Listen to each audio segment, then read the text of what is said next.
Hi dear friends and subscribers, welcome to the Cricket Happening Show with your host Ram today. And in this particular Cricket Happening Show, we are going to look at the warm-up match. One is the match between India and Australia. What a match it was.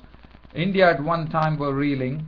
They recovered through a 211-run partnership between Dhoni and Karthik for the 6th wicket, with Dhoni making 91, but Dinesh Karthik showing some exemplary form in this ICC Champions Trophy warm-up matches, getting his second successive century after making that century against Sri Lanka. And what was more humiliating for Australia was after India recovered from the innings being in tatters at 5 down, and then the partnership realizing probably they were 62 for 5 if I'm not wrong, and the score went on to 308 thanks to Dhoni and Karthik putting on a 211-run partnership for the 6th wicket. But later on, with a mountain of a score there, 308, which India would have never expected after being tottering at 5 wickets down, India managed to roll out Australia for just 65, and Umesh Yadav was the bowler who did all the damage as he picked up 5 wickets. 5 wickets in his full quota of overs that he bowled. That, I mean, not the full quota, but picked up the first 5 wickets in his first 5 overs, and that was a stupendous effort from Umesh Yadav, the bowler, who just returned, because he didn't play in the last warm-up match against Sri Lanka. It was against Sri Lanka, I suppose. That he didn't play that because he got married, so he joined the Indian team a bit late. But what a performance from Umesh Yadav, 5 wickets in his bag there. And thank God for Australia, it was only a warm-up match. Australia rolled out for 65 in reply to India's 308 that they made in their 50 overs. And the other match was a closely fought match between Sri Lanka and West Indies, where West Indies batting first made 297, and Sri Lanka ran them pretty close with that, even though Sri Lanka were not looking like really reaching the total, but definitely Kulashekara and Dilhara Lokohettige, the all-rounder, really gave them hope till the end, in the end only losing the match by 17 runs. So first, let's head off to Cardiff at the Sophia Gardens. What a match we had here, with India actually India winning this match by a huge margin of 243 runs, a massive win for India, and that too against Australia, and that is something which will give them enormous confidence going into the first match, that is the curtain raiser between India and South Africa, which starts on 6th of June, which actually kicks off the ICC Champions Trophy 2013. So just talking about the India's game, India started off with the first wicket to go was Mitchell Starc was the one who started the damage. First he picked up Murli Vijay, was LBW bowled Starc for 1. The next wicket to go was Virat Kohli, caught behind the bowling of Mitchell Starc for 9. So that was a double blow. India 15 for 2 at that stage. Rohit Sharma was clean bowled by McKay for 10 for 14 balls, 2 fours, and Suresh Raina followed him to the pavilion, clean bowled by McKay for a duck. And Shikhar Dhawan was the only one who resisted briefly, and that is the time Dinesh Karthik joined Shikhar Dhawan. And from 39 there was some I wouldn't say it was a sort of a very tough time for both Dinesh Karthik and Shikhar Dhawan, but Shikhar Dhawan was gone after making 17 runs as Mitchell Johnson came into his spell and picked up his wicket, and he was gone for 17 of 39 balls with 2 fours, which made India's score look a very ragged 55 for 5 at one stage. In the 16th over, that was in the 17th over that Shikhar Dhawan was dismissed, and after in the 17th over with the first ball, then Shikhar Dhawan was dismissed. India's score read 55 for 5, and after that it was Mahendra Singh Dhoni, the captain, joining Dinesh Karthik, and both of them took their time, in the sense Dhoni was Dhoni as soon as he came, he slammed Shane Watson straight over the bowler's head for a boundary. In fact, he hit a 6-2, but it was actually a boundary hit first, and then he hit a 6-2. He hit 2 fours and a 6. And Dinesh Karthik, once Dhoni came in, he started gathering confidence. He also started playing some strokes. He plays his pull shot pretty well, and he is not afraid to actually, get that shimmy down the wicket, and try to hit the ball and put him off his length, and that's what he was doing. And Karthik and Dhoni, what they were doing was they were keeping the running between the wickets very, very busy, because both are pretty good runners between the wickets, and that's what we saw, that a lot of singles were converted into twos pretty quickly because of the two quick runners between the wickets, like Dinesh Karthik and Mahendra Singh Dhoni. As you know, Dinesh Karthik is such a player who keeps the scoreboard very busy. He's a very busy player. He's a sort of a person who is very, very enthusiastic. He really loves the game, and Mahendra Singh Dhoni, we all know what he can do. He just knurls the runs, and whenever any opportunity comes, he slams the loose ball to the fence or over the fence. And Dinesh Karthik was also playing superbly, also played some beautiful strokes there. Mahendra Singh Dhoni, as usual, showing his power pack strokes to the crowd there. And what a partnership. One would have never even expected, if the score at 55 for 5, that India would be reaching 308. But this partnership rose to great proportions as James Faulkner went for runs. Shane Watson, there was no spinner. There was no spinner at all in the Australian lineup who bowled, and all the bowlers were taken for runs. Let's look at the bowling figures now. Mitchell Starc, 10 overs, no maiden, 2 for 73. He got his figures damaged after that. Initially bowled well. That was in the first spell, but when Dhoni and Karthik were on the rampage, there's nothing they could do. In fact, Dhoni and Karthik, they put on 211 runs partnership for the 6th wicket, out of which in the last 15 overs, 154 runs were scored by India, which took the score on to 308. And also in the last 10 overs, India rattled 100 runs. So that was some great going after being 55 for 5 to reach a score of 308. This was all mainly thanks to Dinesh Karthik, who remained unbeaten. In fact, let's talk about Dhoni first. Dhoni missed his century, but he played a great hand, contributing 91 of those runs of just 77 deliveries, 6 fours and 4 sixes in that knock. Dinesh Karthik carried on till the end, remaining unbeaten on 146 with just 140 deliveries, 17 fours and 1 6. Jadeja was not out on 14 of 6 balls, 1 4 and 1 6. India finished at 308 for 6 of 50 overs.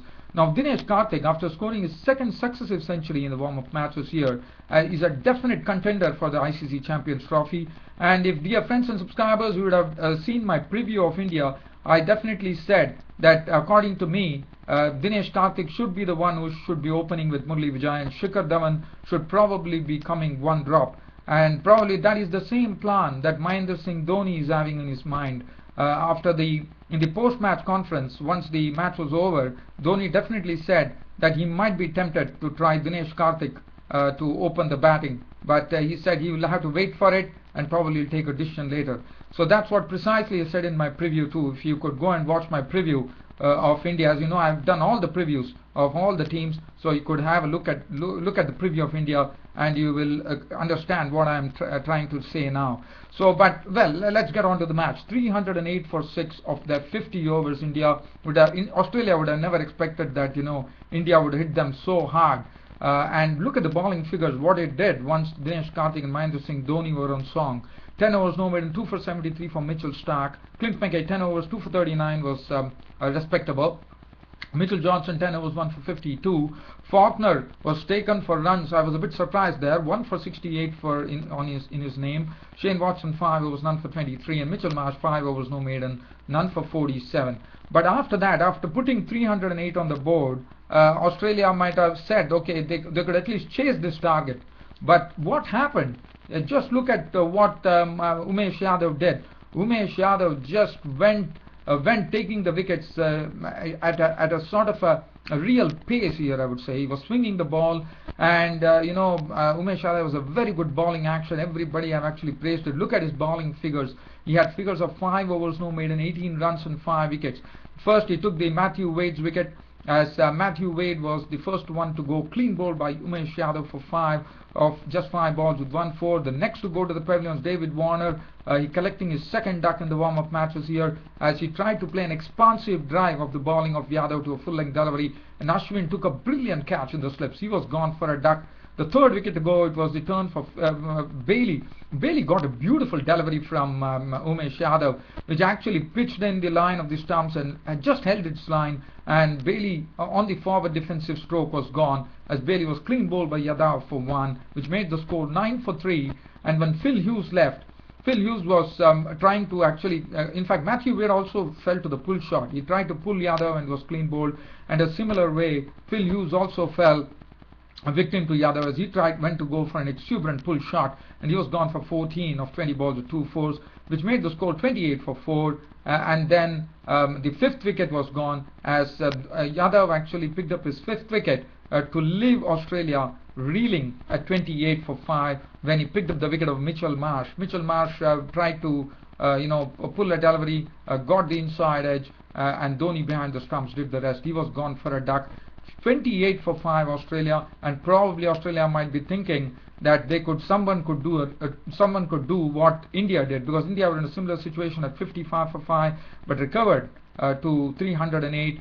But in Australia's case, that was not to be. Wickets started falling at regular intervals because that was the immense damage that Umesh Yadav had done to the Australian batting lineup. His figures at 5 overs no maiden, 5 wickets for 18 runs. But after that, that was Umesh Yadav's show in the initial stage. After that, once the first 5 wickets was taken by Umesh Yadav, it was the turn of the other bowlers now. Watson, well, he went for a pull shot, and Ishan Sharma came into the picture and picked up 3 wickets. He clean bowled Shane Watson for 4.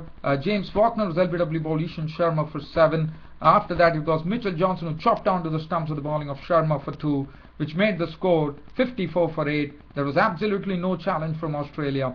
Mitchell Starc was run out for a duck. A beautiful throw from Shekhar Dhawan to get rid of Mitchell Starc, and in the end it was all over. Adam Bogues was the only one who had the highest score of 23 to no avail, as he was clean bowled by Ashwin for 23. He was the last man out, 23 of 49 balls with 2 fours, and Australia cut a very, very sorry figure here, being all out for 65, and India registering a very, very important win, and a very, very big win at that, a massive win by 243 runs, and this could do wonders to their morale. And as you know, Australia didn't have Michael Clarke playing this match, because Michael Clarke, the news is that he has got some back injury, which is that niggling back injury is troubling him, and he has gone to see a specialist in England. Hopefully everything is well and he comes there. The other news on this score, but before that, let me look at the bowling figures. So Australia all out for 65 in the 24th over in reply to India's 308.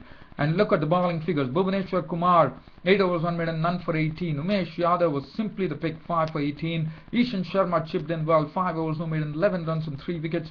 Ravindra Jadeja, 4 overs no maiden, none for 10. And Ashwin, 1.3 overs no maiden, 1 for 4. So let me end up this report between India and Australia now, and look at the next warm-up match which was played, and that match was between Sri Lanka and West Indies. So as far as Sri Lanka and West Indies were concerned, West Indies, so I'm going to be pretty brief here. West Indies were the ones who batted first. They put on 297 for 6 of their 50 overs. There were some good contributions, in fact some very sizable contributions coming in. Johnson Charles got his second 50 in the warm-up fixtures here, as he rattled 58 of 50 balls with 9 fours. Gale was pretty quiet on his batting. He didn't even score a single boundary in a knock of 22 of 27 balls with no boundaries there. Darren Bravo continued his very good form in the warm-up fixtures here, getting his second 50, consecutive 50, as he made 71 of 96 balls with 3 fours and 3 sixes. Ramnev Sarwan had a good hit of 55, 64 balls with 3 fours and 1 6, and Kirad Pollard smashed 29 unbeaten runs of 21 balls with 2 fours and 2 sixes, 297 for 6 of their 50 overs for the West Indies against Sri Lanka. Lasith Malinga was taken to the cleaners today, 8 overs no maiden, 1 for 68. This was a lifeless pitch. There was absolutely nothing in the pitch. The batsmen were getting runs in a very nice fashion. That's the precise reason this ended up as a very high scoring match. Lasith Malinga, 8 overs 1 for 68. He got some severe trap from Kieron Pollard in the last over. It went for 16 runs, in which Kieron Pollard dismissed 2 Yorkers over the fence for sixes. What shots they were. Kulashekara, 9 overs 1 maiden, none for 67, was taken apart. Angelo Matthews, 5 overs costing him 24. Tisra Pereira, 9 overs 1 maiden, 2 for 48. Iranga, 7 overs 2 for 38. Rangana Herath, 5 overs no maiden, none for 26. And Dilshan, 7 overs 1 maiden, 1 for 19, was the pick of the bowlers. And look at his economy rate, 7 overs 1 maiden, 19 runs and 1 wicket for the part-time off spinner Tilakat Dilshan. So that was the only good thing that happened for Sri Lanka, according to me. And Sri Lanka chasing that score of 297. They got some good contributions. I would say contributions were, I wouldn't say it was few and far between, something like that. Kushal Pereira made 24 of 20 balls, 3 fours and 1 6. Dilshan contributed only 15 of 17. Jayawardene was run out for 29 of 38 ball, 2 for 1. Kumar Sangakkara was pretty equal to the challenge there. He really took advantage of this lifeless pitch, and he couldn't really get the battle till the end. He was gone for 56. Was the highest scorer with 62 balls with 5 fours and 1 6. Thirumani and Matthews failed badly with 8 and 4 respectively. Jivan Mendes made 17, but after that, when Cesar Pereira departed at 20 of 15 balls with 2 fours and 1 6, that was the time the score read 196 for 8 in the 36th over, and it was a pretty long way to go. But Kulashekara and Dilhara Lokohetige started giving hope to Sri Lanka with that wonderful stand that they had. It added a valuable 73 runs for the 9th wicket, which was a pretty crucial stand. It really frustrated the West Indian bowlers, in which Kulashekara's contribution was 40, but Dilhara Lokohetige was dismissed by Dwayne Bravo, the new West Indian captain Dwayne Bravo, as he was gone after making 42 runs of 29 balls with 5 fours and 1 6. And Dwayne Bravo then applied the finishing touches when Sri Lanka was just getting there with only 17 runs required to actually win the match with 1 wicket remaining. But Kulashekara was still there to give them hope, because they still had 3 more overs to go. So in 3 overs, Kulashekara is such a player, he can definitely stroke a few, and he was looking good on an unbeaten 40 of 47 balls with 4 fours. But unfortunately, Rangana Herath was dismissed by Dwayne Bravo for 3, and thus ended the Sri Lankan chase at 280 all out of 47 overs.